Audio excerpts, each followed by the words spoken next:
Brahmapur उपकंठरे DJ लड़ई घटना seize होईछि DJ गाड़ी बड़ अपडेट आपको ओटीवी रे खबर प्रसारण हवा को आछि जिला प्रशासन बजरंग डीजे को जबत जिलापाल डीजे गाड़ी को भी खूब शीघ्र जबत कराजिबो। गणेश शोभायात्रा रे दुई डीजे ट्रक भितरे धक्का लगे विपज्जनक मस्ती को नहीं उद्वेग प्रकाश पाइथिला। ये चित्र भी आमे आपनको देखु विभिन्न पशु पक्षी लड़ई आपण माने देखिछंती किंतु ये डीजे गाड़ी रो लड़ई ये गोटे चित्र जहां नहीं बड़ उद्वेग प्रकाश पाइथिला। लगातार भाव ओटीवी रे याकु नहीं चर्चा मध्य करा जायथिला एवं ए खबर प्रसारण परे एबे एक्शन मोड को जिला प्रशासन आछि।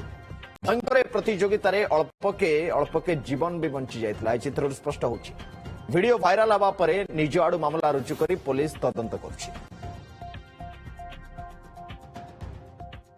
सील है तापरे जे व्हीकल्स इंगेज थिला से व्हीकल को हमें सीज करबा आउ जे ड्राइवर माने थिले तांकर ड्राइविंग लाइसेंस कैंसिल हो जेते तांकर जिनिस पत्र थिला जे माने DJ sound system lighting system जे समस्त माने पूरा सब ही सील जाय छै। एक तो गोटे राहुल डीजे अछि आ गोटे थिला सेठी बजरंग डीजे तो से दुटो डीजे सब सील छै।